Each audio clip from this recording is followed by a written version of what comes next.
1 hour. I try to make it work on a week-to-week basis, but I've been given or blessed with the opportunity to do 2 shows a week now. So starting next week, I'll be doing 2 shows a week, which is going to make the show a lot easier because I can not necessarily try to jam-pack everything into 1 hour, but I could try to space things out into 2 hours. It also gives me a little bit more room to evaluate a lot better because I kind of have to like speed run through things sometimes, and then we don't even get to fantasy football half the time because I'm just trying to rip through every game as fast as I can. So I'm super excited about that for the opportunity to do 2 shows a week now. So we do this show, of course, Monday at 8 a.m. and it looks like I'll probably do my second show on Thursdays at 8 a.m. is gonna probably fit my schedule best. So get ready for that next week. This week I have a vacation I'm doing at the end of the week, so I won't be able to do it this week. So starting next week, I will do Mondays at 8 a.m. and Thursdays at 8 a.m. to give me 2 shows a week.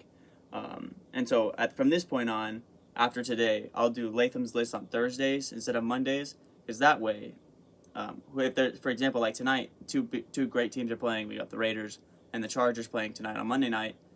So that gives me time on Thursday to evaluate them because I don't really have the ability to put them in my list this week because I haven't seen them play yet, and a lot of other teams played really well this week. So both one of those teams, whoever wins that game would obviously be top 10 in this list, but because I'm putting this out on Monday when they haven't played yet, I don't get the opportunity to do that. Yeah, so with that being said, we'll kind of preview what we're doing today. So like I said, we'll do the Latham's List again this week. A lot of movement, whole lot of movement. A lot of teams played, kind of shocked a lot of people. A lot of teams played really well, and a couple teams kind of underwhelmed. And then next up, we'll kind of talk about the headlines. So we got the Chiefs getting back on track this week. I told people to not be too nervous about it. I liked the Eagles' chances at home, and early on it looked like that was kind of a good prediction, but the Chiefs were just way too much, and anyone who has to play Tyreek Hill in fantasy football really hates him on a week-to-week basis almost, because almost 50 fantasy points that's just ballistic. That's just nuts. So anyone who had Tyreek Hill this week, congratulations. Anyone who had to play against Tyreek Hill, that's just a bummer. The Bills are dominating, huh? I don't want to say this isn't the same situation as, like, for example, the Broncos, right? The Broncos were dominating, but they were playing really bad teams. I wouldn't say necessarily that the Bills have played the toughest schedule. They lost, of course, that opening week to the Steelers, but it looks like a lot of really good teams have just let an early game slip, for example, like the Bills, for example. Their schedule is going to get pretty legit next week. They have a huge matchup on Sunday Night Football versus the Chiefs. So that's going to be the tell-all of the AFC. That's going to be pretty big because if you remember my predictions at the beginning of the year for the AFC seeding, I had the Chiefs at 1, and then I had the Bills at 3. This is just going to be a massive game as far as implications go for the end of the year, because if the Chiefs are going to fall 3 games back to the Bills, that's pretty rough. And for example, if the Ravens win next week, then that's, even if the Browns won, that's you're 3 games back of the Ravens, the Browns, and the Bills. That'd be then we'd start getting a little bit nervous for Chiefs fans to try to hope that 3 of those top AFC teams would lose that many games in a row, to let the Chiefs get back into it. That's a tough task.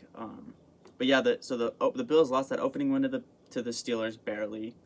Then they shut out the Dolphins. Again, I had the Dolphins as a playoff team, but a lot going over there with the quarterback situation.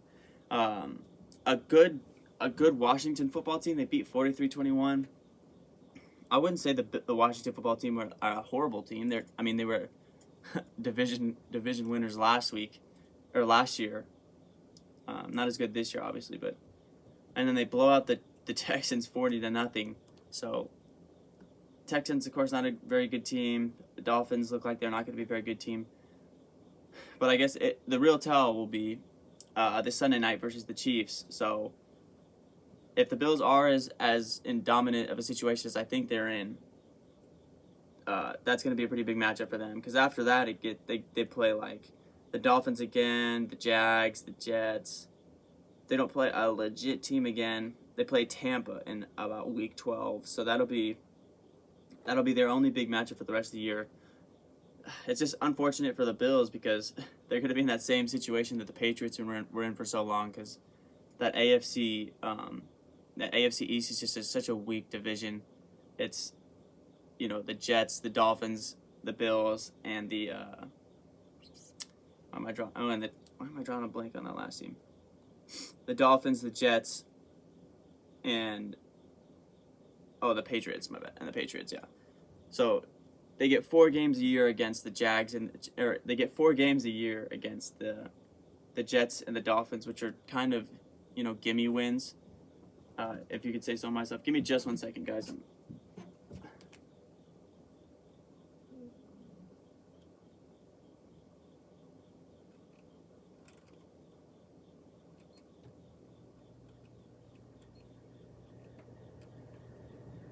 Alright, sorry, it was a little bit hot in the studio, so I had to turn down the temperature just a little bit. Okay, back on track here. So yeah, the Bills kind of have an easier schedule than I thought maybe they would at the beginning of the year. The Chiefs this week and a tough matchup against the Buccaneers in a couple of weeks. So the Bills maybe have a shot really to be that top team in the AFC for sure. Another game I kind of wanted to headline was the Browns barely pulling one out against Minnesota. This was my upset of the week, because I thought the Browns, they had to go over to Minnesota and try to beat. I wouldn't even. Their record doesn't show what the Vikings are. The Vikings are a good team. I like the Vikings and their chances, but they've lost a couple of close games, and then again they lost a close game this weekend. It was only a 14-7 game versus Cleveland. Yeah, definitely. The Browns, maybe they got a shot. I didn't think they were going to live up to the hype that everyone was giving them this offseason, but they got a shot for sure. Their only loss there being to the Chiefs. Also, only 2 undefeated teams remain, with the Oakland Raiders. Sorry, my bad. The Las Vegas Raiders and the Arizona Cardinals. Those Arizona Cardinals put the smackdown on the Los Angeles Rams in SoFi Stadium, and that was the reason why I really liked Arizona. I almost picked them to win their division this year. I just couldn't do it over Seattle. It's just such a, you had a 1 in 4 chance with that division. Anyone could have really won it. But I definitely was very impressed. I thought for sure, with it being in SoFi Stadium, that the Cardinals really didn't have a shot, and I was very wrong. The Cardinals definitely had a shot, and they absolutely kind of gave it to the Rams in a way that I didn't think they had the ability to. So the Cardinals are definitely legit. The Rams were the best team in football, and they kind of handed it to them. So, of course, they'll play the Rams again this year because it's an interdivisional matchup. So that'll be interesting to see what happens next time, because that time it'll be in Arizona. So that division is definitely staying spicy. Last headline I kind of wanted to go over is that the Tampa Bay gets the win last night. Kind of an underwhelming fashion, though, if you're asking me. I was not very impressed with Tom Brady's performance. If there's anybody I thought that could handle a situation really well, I definitely thought it was Tom Brady. But I really don't know. I think Leonard Fournette almost had 20 carries last night. That if you're handing the ball off 20 times, I'm not saying something is wrong with your quarterback, but Tampa normally passes the ball a whole lot. Tom Brady's going into the week, he was 3rd or 4th in overall passing yardage. He was pretty high up there. So for them to kind of abandon, he still threw the ball 43 times because of late game situations. The score was so close that they ended up just throwing the ball to get into field goal range and stuff like that. But yeah, Leonard Fournette had 20 carries last night. They ran it 30 times last night, which is that's not normal for the Tampa Bay Buccaneers to run it that much. Leonard Fournette with 20 carries and 91 yards is definitely it was a different game plan for sure from the Buccaneers last night, and I don't want to say they were holding the reins back on Tom Brady, but because it's Tom Brady, but something just seemed off last night. I don't want to say that the moment got to Tom Brady, but let's not mess around and act like the Patriots are on the same. Let's not act like the Patriots are only gonna lose to Tampa Bay by 2 points. That's definitely a game I didn't see being as close as it was. I definitely was expecting Tampa to kind of hand it to the Patriots. But props to Bill Belichick. I mean, the Patriots were in it. They were in it the whole entire game, the whole entire night. And Mac Jones had kind of a super efficient night. He went 31 for 40, 275 yards, 2 touchdowns, and that pick.